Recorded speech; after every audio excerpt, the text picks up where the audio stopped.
Visakhapatnam Durga Prasad PVG trust mock exams poster ఆవిష్కరించిన రాష్ట్ర BJP అధ్యక్షులు శ్రీ మాధవ్ గారు.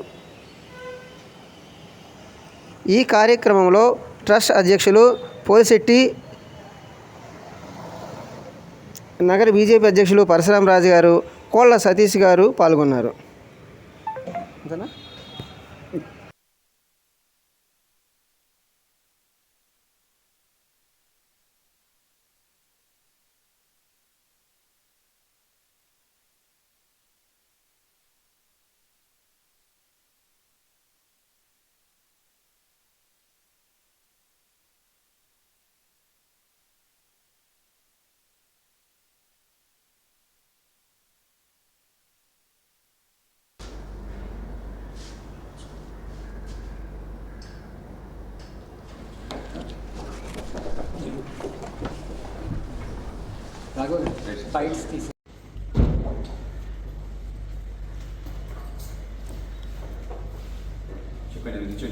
పెట్టారు. దేశవ్యాప్తంగా 10వ తరగతి చదివే సమయంలో 10వ తరగతి ఎగ్జామ్స్ ఏదైతుందో అందరికీ లైఫ్లో ఒక మైల్ స్టోన్ కనుక పరీక్ష రాసే ముందు వాళ్ళలో ఉండే భయాన్ని పోగొట్టడానికి స్వయంగా ప్రధానమంత్రి విద్యార్థుల దగ్గరికి వచ్చి అనేక రకాల కార్యక్రమాలు చేసి ఏ విధంగా సులువుగా ఆనందంగా పరీక్ష రాస్తే మంచి ఫలితాలు వస్తాయనే విషయాన్ని ఆయన తెలియజేయడం జరుగుతుంది.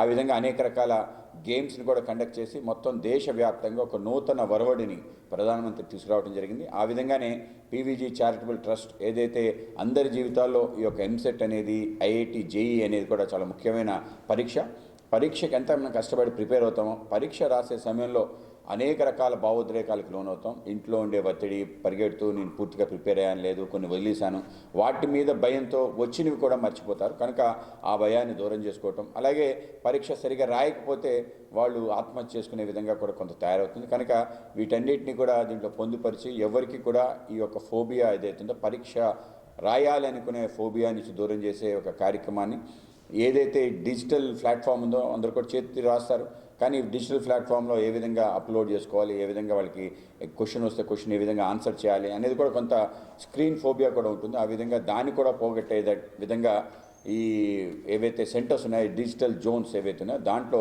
ఈ పరీక్ష నిర్వహించడం ద్వారా విద్యార్థులకు మరింత ఉత్సాహాన్ని, ధైర్యాన్ని, స్థైర్యాన్ని ఇవ్వడానికి అవకాశం ఉంటుంది. కనుక ఈ కార్యక్రమం మంచి కార్యక్రమం. ఈ కార్యక్రమానికి పెద్ద ఎత్తున విద్యార్థులందరూ పాల్గొవాలి. ఎవరైతే